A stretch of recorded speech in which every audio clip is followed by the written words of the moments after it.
Halo sahabat Podka, selamat datang di podcast Kanisius. Perkenalkan, saya Frater Berry Eka Putra Serikat Yesus. Kali ini saya tidak sendirian, saya bersama teman saya. Saya Frater Klaus.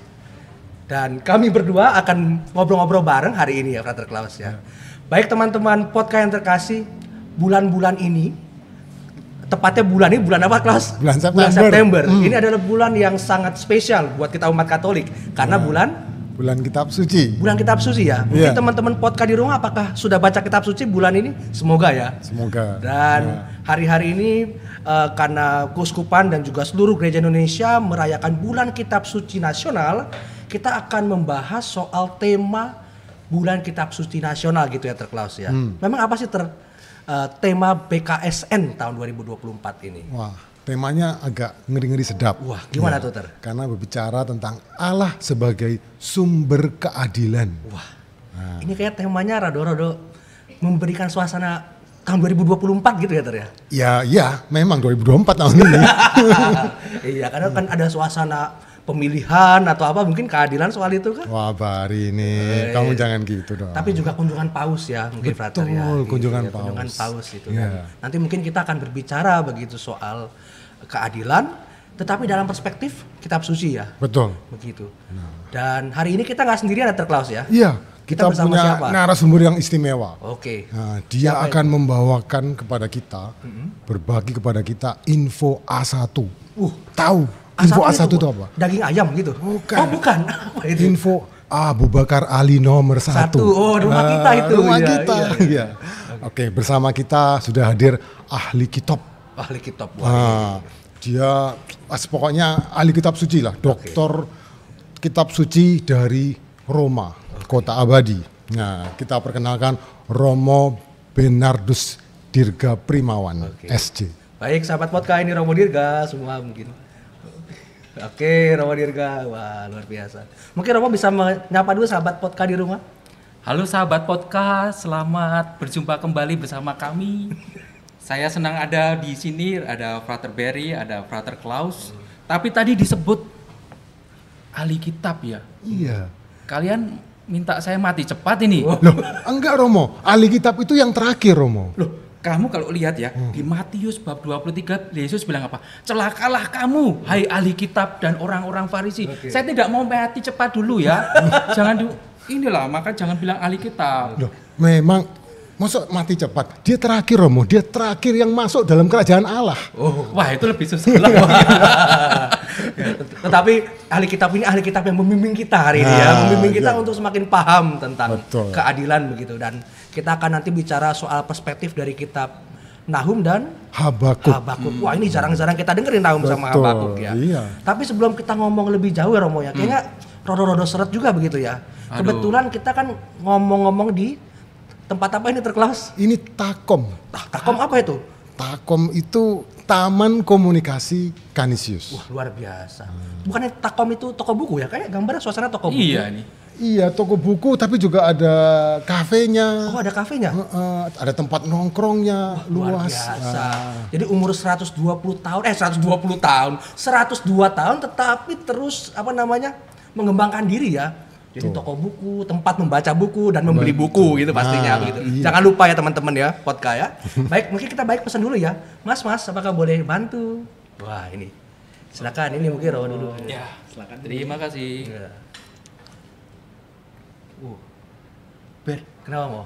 Harganya terjangkau sekali. Cocok buat kita-kita gini ya. Ya, siap. Nanti jangan khawatir. Oke. Saya mau pesan espresso Mas ya. Espresso. Oke, Berry mau pesan apa? Oke, saya nih nggak gitu minum kopi ya. Jadi saya mau coba yang milk base aja ya Mas ya, yang matcha ya. Yang ice pastinya ya. Wah, biar seger ya. Oke. Saya juga ikutan minum kopi aja. Saya pesan americano. Americanonya es atau hot? Sesuai dengan orangnya Mas. Saya ya. Agak hot berarti ya. Begitulah. Topiknya kan ngeri-ngeri sedap. Betul. Baik, berarti pesanannya espresso untuk Romo, Ya. matcha ice untuk Frater Berry dan americano hot. Ditunggu sebentar ya. Terima kasih. Terima kasih banyak Terbo. Luar biasa ya.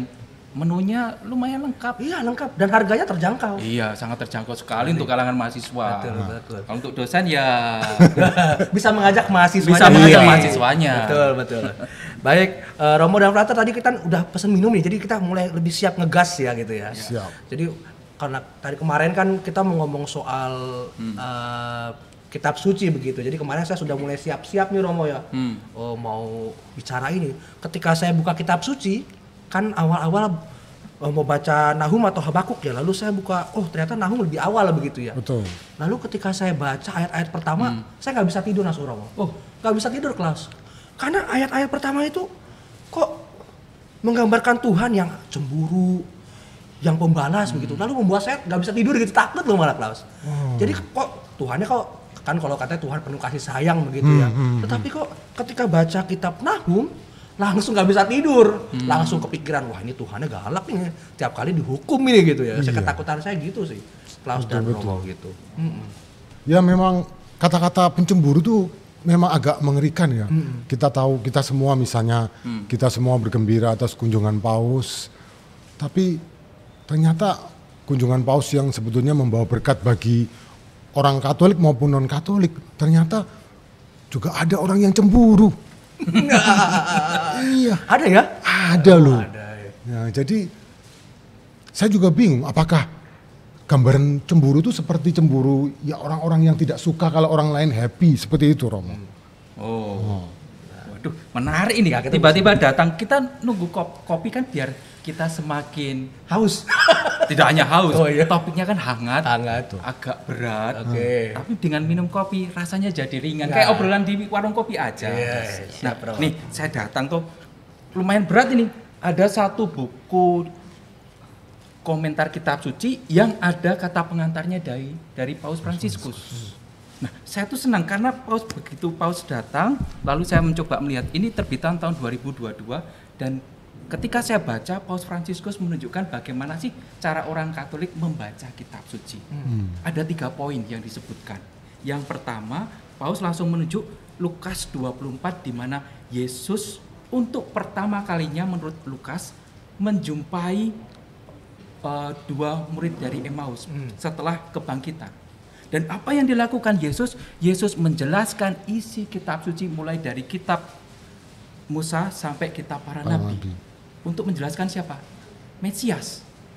Dan di situ para murid rasanya gembira, mereka bersuka cita karena kehadiran Yesus yang bangkit. Maka framework kita ketika membaca kitab suci adalah Allah yang mewahyukan diri melalui Yesus yang membuat kita sukacita.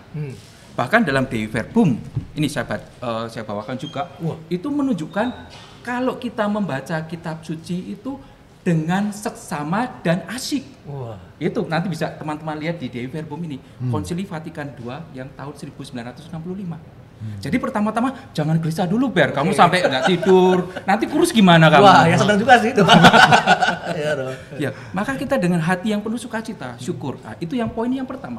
Paus mengajak kita untuk memulai dengan hati yang syukur, gembira.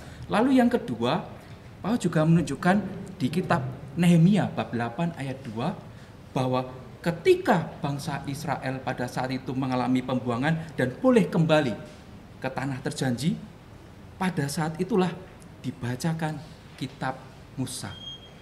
Apa yang terjadi? Pembacaan kitab suci mempersatukan umat.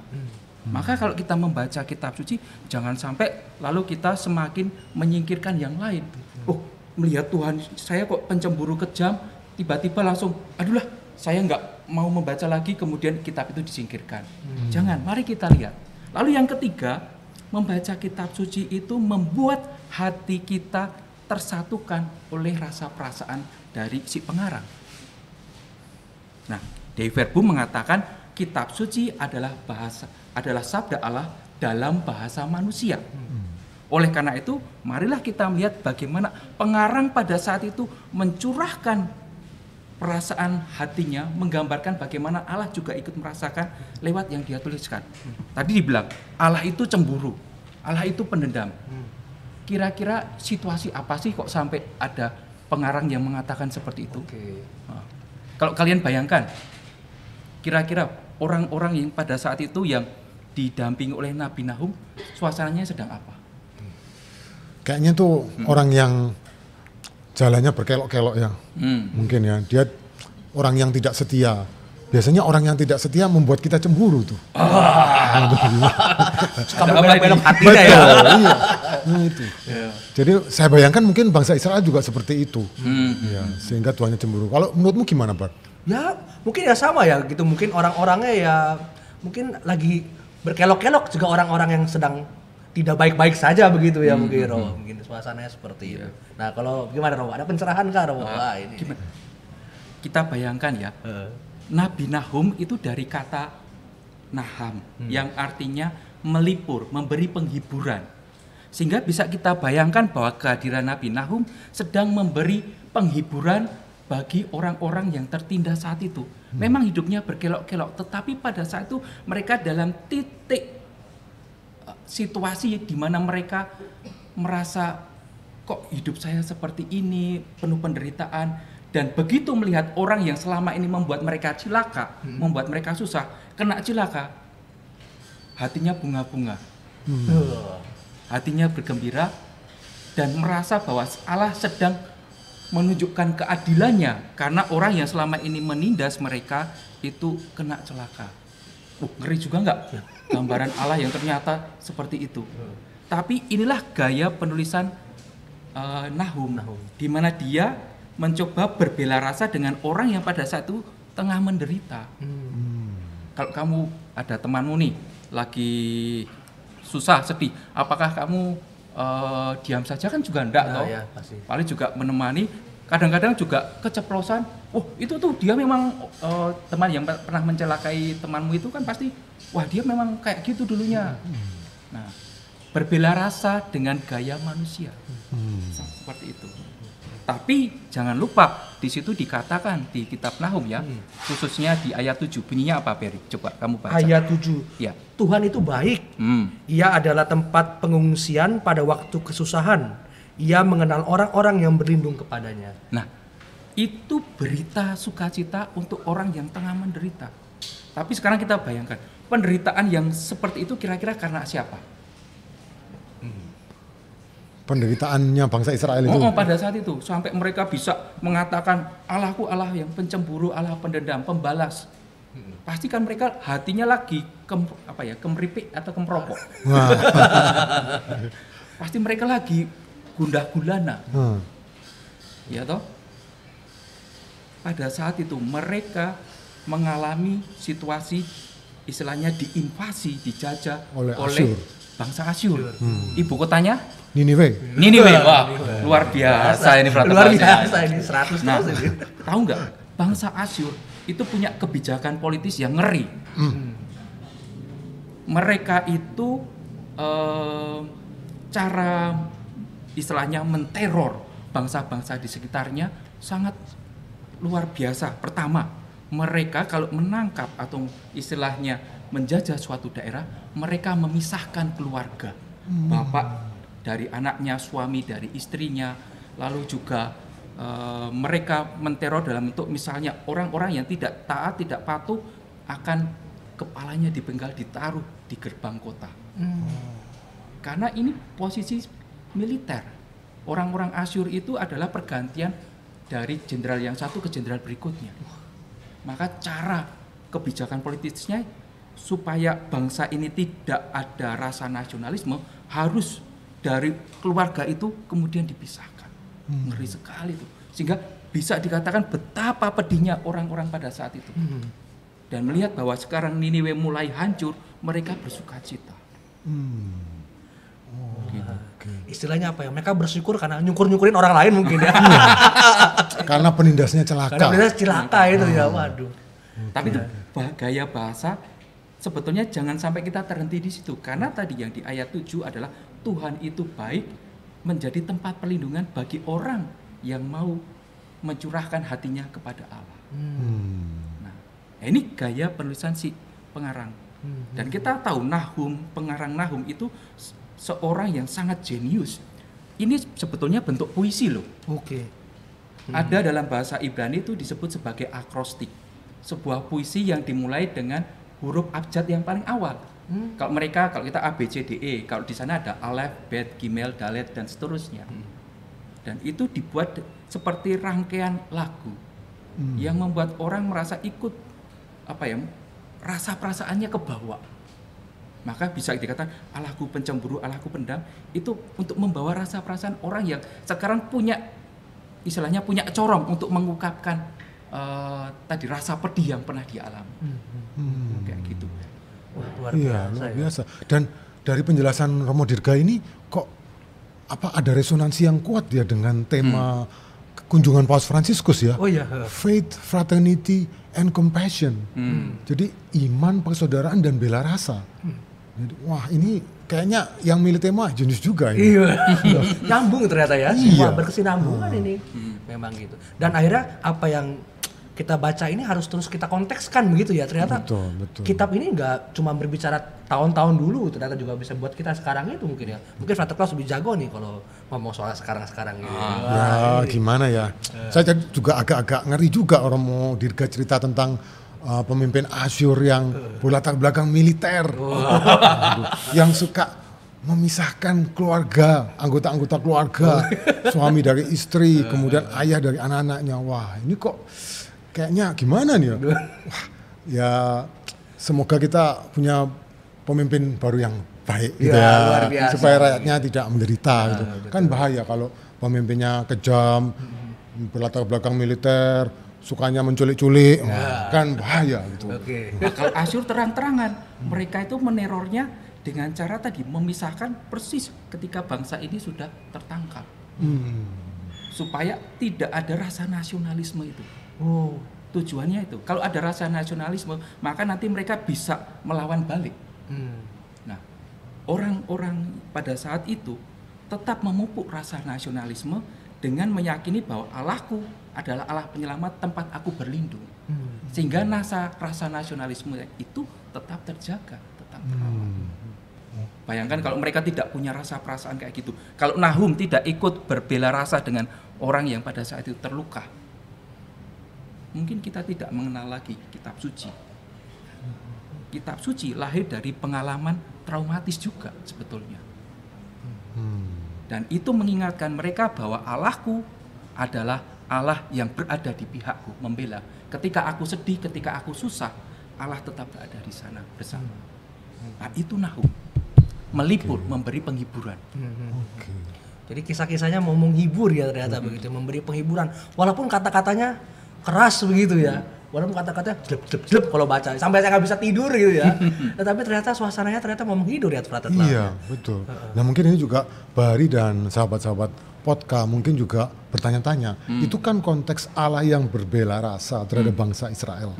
Tapi apakah ini juga bisa ditempatkan pada konteks pribadi? Ketika seseorang itu secara personal mengalami banyak penderitaan, banyak penindasan, apakah dia juga bisa relate dengan pesan-pesan dari kitab Nahum? Nah, kalau kita cermati juga, sebetulnya umumnya kita para nabi itu punya dua gaya penyampaian ya. Yang pertama adalah ancaman, yang kedua penghiburan. Seringkali dua hal itu berkelindan. Kadang ancaman atau istilahnya kamu diingatkan, teguran lebih dalam arti itu teguran. Tapi di saat yang sama kamu juga dihibur. Nah, untuk kita yang sekarang juga perlu sadar, apakah kita seringkali juga membuat orang lain terluka? Apakah kita juga membuat orang terpisah dari keluarganya? Apakah kita kadang juga merasa diri lebih superior dari yang lain?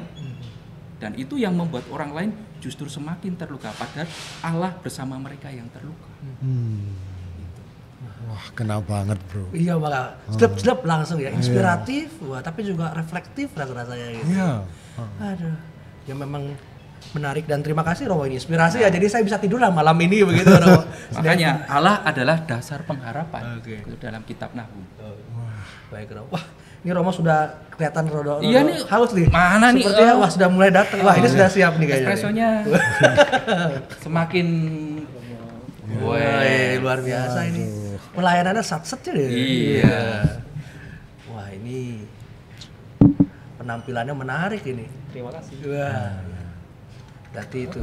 Terima kasih. Wah, cuma saya minum dingin ini. Oke. Baik. Baca ice-nya. Baik, terima kasih banyak. Baik. Terima kasih, Mas. Selamat menikmati. Terima Terima kasih, kasih. Mas. Baik, Romo Frater, mari kita minum dulu Mari. Mari. supaya lebih panas lagi. Oke. Luar biasa ini espressonya. Ini adalah tempat di mana mimpi dan pengetahuan bertemu. Di sini, setiap sudutnya dirancang untuk mendukung perjalanan pembelajar sejati. Mahasiswa belajar dan bekerja di meja. Dengan suasana yang nyaman dan tenang. Ini adalah tempat di mana ide-ide besar lahir dan berkembang. Teman-teman bercengkrama sambil menikmati kopi dan makanan. Barista menyajikan kopi dengan senyuman. Kami menawarkan aneka pilihan kopi spesial dan menu yang lezat, mendukung setiap langkah kecil menuju impianmu. Ya benar, Takom, tempat di mana pembelajar sejati mewujudkan mimpi mereka. Setiap langkah yang aku pijak di tempat ini, bagiku bukan hal yang biasa. Aku mengerti. Tanggung jawabku bukan hanya sekedar mengantar sesuatu yang dipesan, tapi juga mengantar harapan. Harapan yang akan dilanjutkan dengan tindakan nyata bagi pembelajar sejati yang ada di tempatku menaruh harapan pula.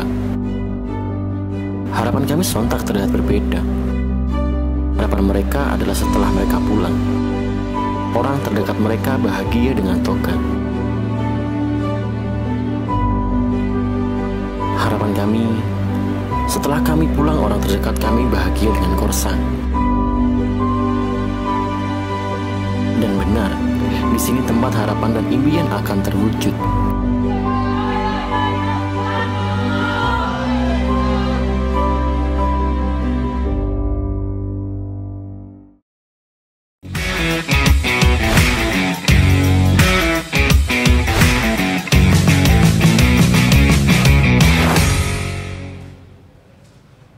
Wah, Frater Klaus, Romo Dirga, tadi kita sudah minum-minum rasanya gimana? Minumannya bisa dinikmati? Mantap. Mana, Romo gimana? Review kopinya? Ini espresso luar biasa. Begitu masuk ke dalam mulut lama, yes. Wah. Memberi energi baru. Oke. Dan kita siap untuk panas selanjutnya Wah, nih ya. iya, Siap, mari. siap. Mungkin ada pinggir-pinggir jurang juga. Oh, ada.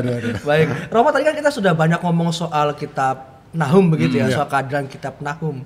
Nanti sekarang kan kita juga mau bicara soal yang karena kan di BKSN ini soal Nahum dan Habakuk begitu ya. Kalau saya Habakuk ini belum baca banyak sekali sebenarnya secara detail. Tapi mungkin Frater Klaus nih, sepertinya mukanya seperti Habakuk ini ya. Ketekuk-tekuk maksudnya ya. Oh, teguk-teguk ya. Oh, tapi benar kok. Arti nama Habakuk itu adalah untuk merangkul, memeluk. Jadi ketekuk-tekuk. Ketekuk-tekuk memang ya. Oke. Ya gimana ya? Sebetulnya perasaanku juga nggak jauh-jauh beda sama kamu loh, Bar. Oh iya? Ya waktu pertama kali aku baca Habakuk ini ya, coba. Jadi aku juga gelisah, juga ya susah tidur, kepikiran juga gitu. Misalnya nih, ini bab 1. Oke. Ya jadi pembukaannya aja judulnya keluhan Nabi karena ketidaksetiaan. Di situ ada, waduh, ayat yang keras. Misalnya ini.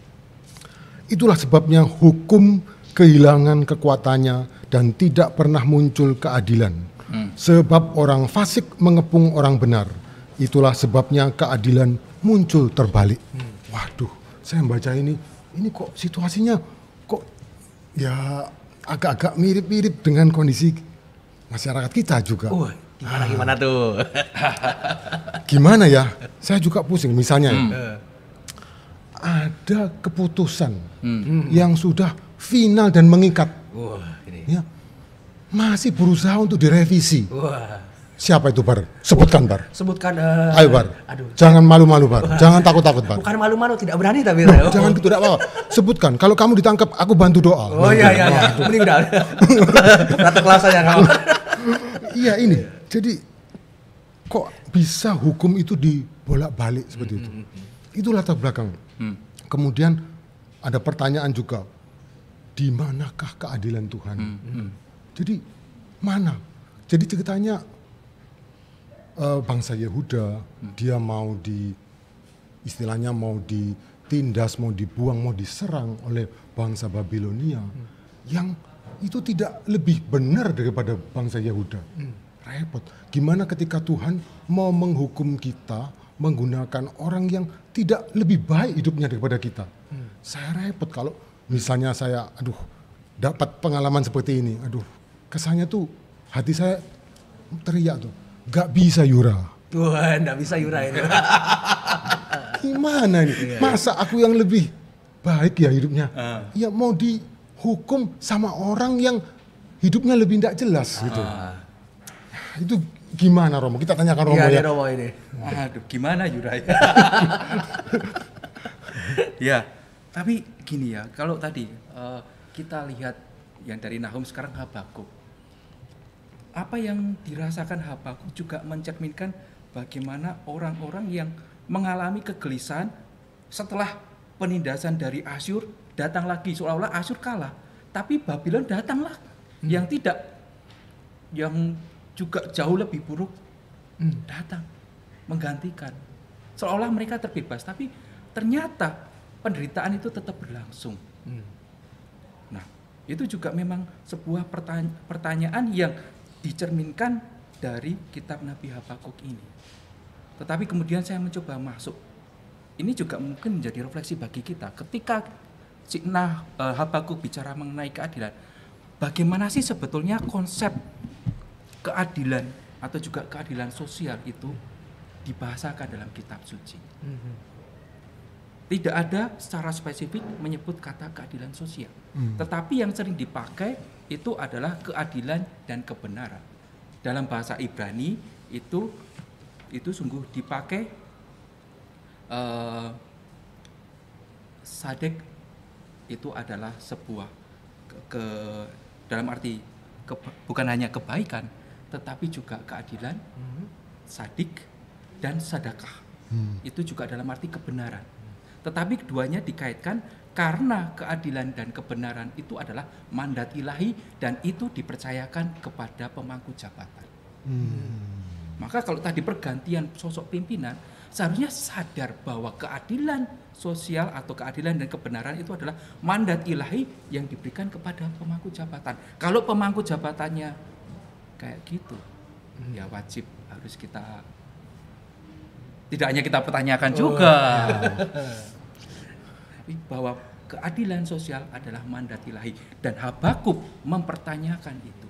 Sekarang Tuhan, bagaimana rasa keadilan itu tetap terjaga kalau pergantian kepemimpinan itu situasinya tidak jauh lebih baik?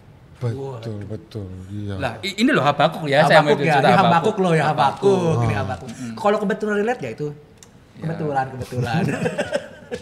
Ya ini juga Romo, misalnya di bab 2 penghukuman atas para penindas. Jadi kepada para penindas yang lalim itu dalam kitab Habakuk itu ada berapa kali celaka. Wah, ini Habakuk pada masanya memberikan peringatan darurat. Jadi kepada pemimpin peringatan darurat. Iya, kepada pemimpin-pemimpin yang tidak amanah, yang tidak adil. Padahal keadilan sosial itu mandat ilahi. Betul. Kok nggak percaya nih, saya tunjukkan ya. Di Mazmur 72 itu, kalau kita lihat, nah saya bacakan nih. Ya Allah, berikanlah hukum-Mu kepada raja dan keadilan-Mu kepada putra raja. Kiranya ia mengadili umat-Mu dengan keadilan. Dan seterusnya, kiranya ia memberi keadilan kepada orang-orang yang tertindas dari bangsa itu, menolong orang-orang miskin, tetapi meremukkan pemeras-pemeras. Jadi keadilan sosial sejak awal itu sudah, dan biasanya Mazmur 72 dan Mazmur 2 itu dipakai pada saat pelantikan pejabat. Nah, Romo Diga, tolong dijelaskan. Tadi kan Romo menjelaskan tentang berikanlah keadilan-Mu kepada raja. Tolong dijelaskan, ini raja mana nih? Raja Jawa atau mana, Romo? Kalau saya baca ini, ya Allah berikanlah hukum-Mu kepada raja. Dan keadilan-Mu kepada putra raja. Ini tulisannya, saya tidak mengada-ada. Iya. Tetapi jelas, ia harus memberi keadilan kepada yang tertindas, menolong orang miskin, meremukkan pemeras-pemeras. Berarti harus sikapnya harus ada ini ya, harus Ya. punya ambil sikap yang benar. Kiranya keadilan berkembang dalam zamannya dan damai sejahtera berlimpah sampai tidak ada lagi bulan. Sangat puitis sekali. Iya. Tetapi ini disampaikan pada saat pelantikan sebetulnya. Bukan hanya raja ya, tapi juga putra raja. Nah, ini tertulisnya kayak gini loh ya. Oh, berarti maksudnya adil, tidak boleh naik jet pribadi gitu maksudnya Romo? Ya. Tapi ya saya baca lagi ya. Kok nyerempet-nyerempet Iya, ini makanya ini. kejuran. Ya. Kiranya ia mengadili umatmu dengan keadilan dan orang-orangmu yang tertindas dengan hukum. Jadi hukum jangan dibulak-balik. Hukum itu sebetulnya tadi saya mengatakan ada kata keadilan dan kebenaran. Keadilan itu pengadministrasian hukum yang tepat. Dan kebenaran dalam arti di sini adalah ada semacam option for the poor. Maka seringkali kita lihat baik dalam Mazmur maupun dalam kitab Amsal atau dalam kitab para nabi, keadilan sosial itu ada keadilan yang berpihak kepada mereka yang tidak bisa membela diri. Itu sesungguhnya. Iya, Bukan benar. hukum untuk mendukung atau istilahnya mempertahankan apa yang sudah ya itulah. Itulah, gitu. Aduh. Oke. Oke. Ya luar biasa ini ya. Jadi ya. Iya. Ternyata kitab ini Sangat relevan sangat kan? relevan. Ini bukan kitab ini, kalau bukan apa kitab apa namanya? Kalau itu ahli nujum kan, bukan dong? Oh, Bukan kita primbon. Bukan berimbun. Tapi pesannya sangat kuat ya buat kita suasananya sekarang ini ya, terus ya. Nah, tapi kok tadi suasananya murung? Apakah betul itu murung? Coba lihat ending dari kitab Habakuk bunyinya Betul. seperti apa? Nah, di tengah-tengah sebelum ending itu juga ada satu kalimat yang indah sekali bagi ya. Orang benar akan hidup karena imannya. Dan itu dikutip oleh Rasul Paulus dalam suratnya kepada jemaat di Roma. Jadi dalam situasi penderitaan orang itu akan selamat jika dia setia kepada imannya. Itu. Dan lagi nanti di kalimat terakhir dalam bab terakhir dalam kitab Habakuk itu bab 3 doa Nabi Habakuk. Oke. Nah, jadi apa ekspresi iman dan harapannya Nabi Habakuk kepada Tuhan itu ada ayat-ayat yang sangat menyentuh. Ya. Oke. Coba.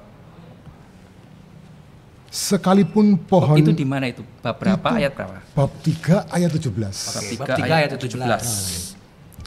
Sekalipun pohon ara tidak berbunga, pohon anggur tidak berbuah, hasil pohon zaitun mengecewakan, sekalipun ladang-ladang tidak menghasilkan bahan makanan, kambing domba terhalau dari kurungan, dan tidak ada lembu sapi dalam kandang. Namun aku akan bersorak-sorak di dalam Tuhan, beria-ria di dalam Allah yang menyelamatkan aku. Allah Tuhanku itu kekuatanku. Ia membuat kakiku seperti kaki rusa. Ia membiarkan aku berjejak di bukit-bukitku. Ada suasana harapan optimisme rupanya. Betul. Sekalipun realitanya yang dihadapi itu tidak ideal. Tidak ideal, ya memang. Dan betul, saya tuh juga merasa tersentuh dengan kunjungan Paus yang akhir-akhir Oke, ini. ya. Dan saya terkesan ketika saya lihat Paus setiap kali melewati jalan, lalu beliau menyempatkan diri berhenti melihat ada keluarga-keluarga Ya, muda keluarga muda. membawa balita dan langsung dipanggil supaya diberkati. Itu bagi saya suatu yang sangat menyentuh. Kenapa? Paus itu pada bulan Mei 2024 dia menyampaikan sebuah dokumen yang berjudul Spes Non Confundit, harapan tidak mengecewakan. Sebuah dokumen yang menunjukkan bahwa nanti di tahun 2025 itu pintu Basilika Santo Petrus akan dibuka karena menyambut tahun jubileum. Dan di situ Paus menyampaikan bahwa harapan tampak bahkan ketika di keluarga-keluarga terdengar suara tawa dan tangis anak-anak. Apa artinya? Orang yang punya keluarga berani berkeluarga dan punya anak itu menunjukkan mereka optimis terhadap masa depan meskipun masih abu-abu, masih kabur. Tetapi saya merasa mungkin di situ Paus sungguh tersentuh bahwa kita di Indonesia orang sungguh-sungguh mau hadir, punya optimisme ke depan, tampak dari kehadiran tawa dan tangis anak-anak di tengah keluarga. Berarti memang ada suasana harapan begitu ya, walaupun dalam keluarga pasti ada pergulatan ya Romo ya. Jelas, apalagi nanti di tahun-tahun ke depan dengan situasi yang ya kita harapkan sungguh sangat baik, sangat optimis. Tapi menunjukkan bahwa orang punya harapan itu adalah sebuah pengalaman iman. Memang luar biasa, ini inspiratif sekali ya.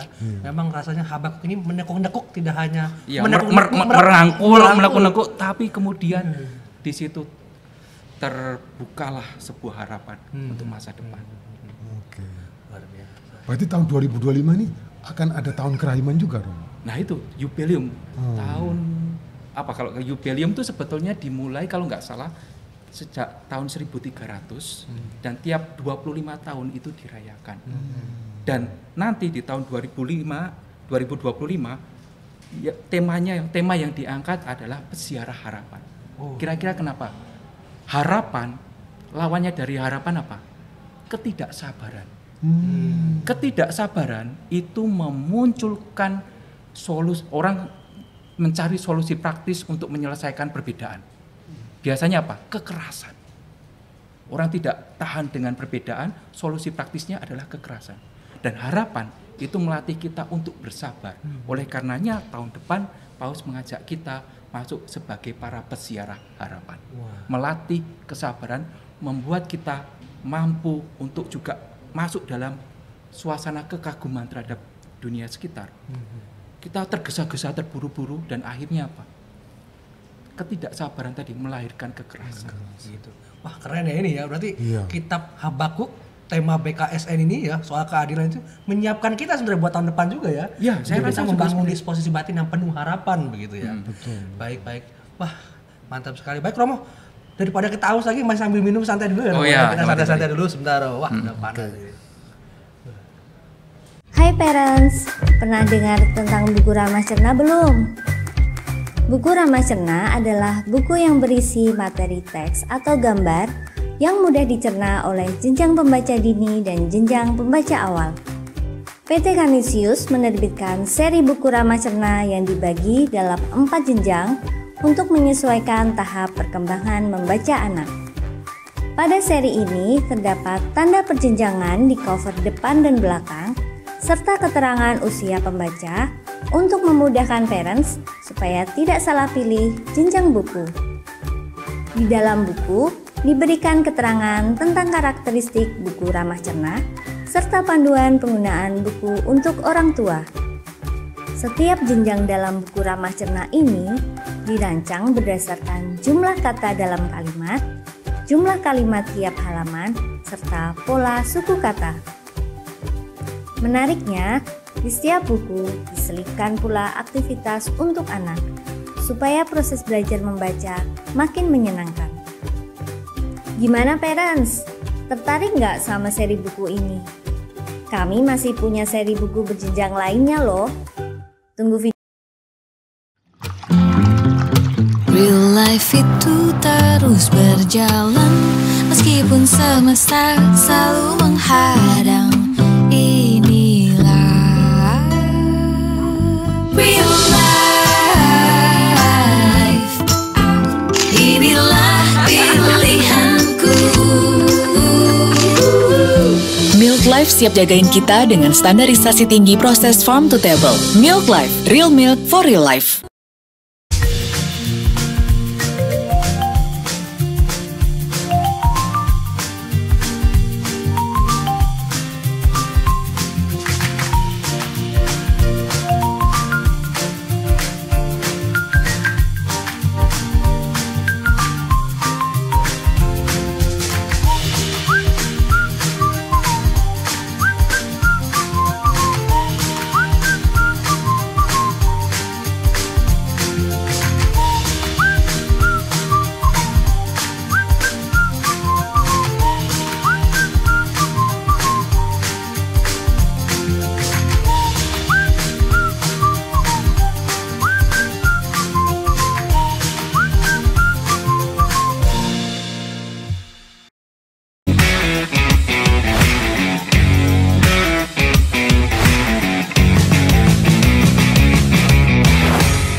Baik sahabat podcast, Frater Klaus, Romo Dirga. Setelah tadi kita panas ya, bahas Nahum, bahas Habakuk gitu ya. Ternyata waktunya cepat begitu ya. Nggak terasa. Nggak terasa, udah macam-macam hal yang kita bicarakan gitu. Ini kayaknya gara-gara boosternya juga ini ya. Espressonya luar biasa di sini. Jangan lupa iklannya ya. Jangan lupa kesini karena mood booster banget gitu. Tapi dari perbincangan kita Romo dan Frater Klaus, saya merasa bahwa kitab suci hari ini yang kita pelajari Nahum sama Habakuk, seperti kata Romo, bisa asik ya belajar kitab suci ya begitu. Dan saya merasa mungkin malam ini bisa tidur dengan nyenyak ya. Bukan karena ketiduran baca kitab suci, tetapi karena merasa bahwa saya mendapat insight-insight baru begitu Romo. Dari Romo tadi soal keadilan dari kitab Nahum dan juga Habakuk begitu. Romo mungkin untuk sedikitnya mungkin menyimpulkan atau pesan-pesan apa yang mungkin yang menjadi poin-poin utama yang bisa disampaikan kepada sahabat podcast di rumah ya mengenai keadilan dalam kitab Nahum dan Habakuk yang sudah kita bahas itu, Romo. Baik, Berry. Tadi itu saya terkesan dan sempat merefleksikan sejenak apa yang dikatakan Frater Klaus tadi. Bahwa ending dari kitab Habakuk adalah sebuah harapan meskipun ke depannya situasinya kita tidak tahu persis ya. Apakah situasi semakin membaik atau tidak, tetapi orang masih tetap punya keyakinan. Saya jadi teringat waktu kunjungan Paus kemarin kan pada saat misa di GBK itu. Khotbahnya luar biasa, itu sangat menyentuh bagi saya. Diceritakan mengenai Yesus yang menjumpai Petrus dalam kondisi sudah kehilangan harapan, dan di situ Paus menyampaikan refleksinya adalah jangan terpaku pada jala yang kosong. Daripada terpaku pada jala yang kosong, lihatlah, pandanglah Yesus dan percayailah sabdanya. Jadi meskipun di tengah situasi yang tidak jelas, tapi kita tetap mau memandang Yesus dan percaya pada sabdanya. Demikian. Wah baik, keren banget ya. Keren. Klaus apa ada tambahan? Ya mungkin itu sama dengan Romo Dirga. Ditambah lagi Paus juga mengatakan jangan lelah menabur. Betul ya. Jangan lelah menebarkan jala. Dan kita juga dengan semangat Santo Petrus, kita mungkin lelah, tapi karena Yesus yang memerintahkan, Yesus yang menyuruh, maka kita tetap akan menebarkan jala dan tetap menabur. Jangan lelah bekerja di ladang Tuhan. Mau nyanyi nih. Mau nyanyi, Frater Klaus mau nyanyi nih. Boleh loh, ini masih ada waktu. Suaramu kan keren, Pak. Tapi ya benar ya Frater Klaus dan Romo Dirga, saya merasa bahwa setelah ngobrol-ngobrol santai ini, saya merasa lalu jadi penuh harap begitu ya. Penuh harapan, jadi rasanya tuh ada antusiasme gitu. Semoga sahabat podcast di rumah juga punya harapan-harapan itu ya. Jadi belajar dari kitab Nahum dan Habakuk justru menumbuhkan juga harapan. Jadi keadilan-keadilan yang juga penuh harap begitu ya. Dan aktif begitu ya. Romo begitu. Wah, luar biasa sekali. Romo, tetapi sayang sekali Frater Klaus, waktu kita terbatas. Jadi sahabat podcast di rumah, kita sudah hampir tiba begitu. Terima kasih kepada Romo Dirga. Sama-sama. Terima kasih Romo Dirga. Ya, dengan senang hati. Ya sudah meluangkan waktunya untuk kita berbicara cuap-cuap gitu ya, walaupun tepi jurang begitu. Tetapi terima kasih banyak sudah mau hadir bersama kita di sini.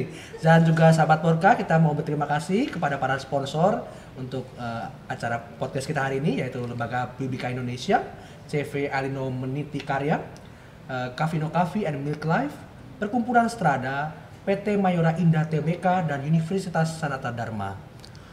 Terima kasih juga kepada para media partner, UPPK Keuskupan Agung Semarang, Yayasan Basis, Utusan.net, Theotalk, Fakultas Teologi Universitas Sanata Dharma, wah alma mater kita. Takom Cafe dan Resto, juga para sahabat podcast. Jangan lupa nonton podcast ini melalui kanal YouTube PT Canisius @PT Canisius, kanal YouTube Yayasan Basis @Yayasan Basis, kanal YouTube Fakultas Teologi USD Theotalk, dan di kanal YouTube Komsos Keuskupan Agung Semarang @Komsos KAS.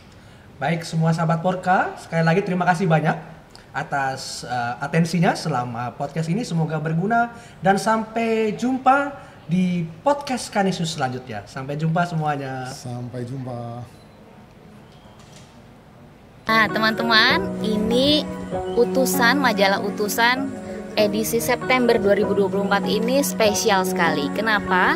Karena isinya adalah memuat surat-surat dari semua umat Katolik dan juga yang non-Katolik pun juga menulis surat kepada Bapak Paus. Nah, ini sebagian dimuat di sini. Nah, jadi pengen tahu nggak ceritanya seperti apa, surat yang ditujukan kepada Bapak Paus seperti apa?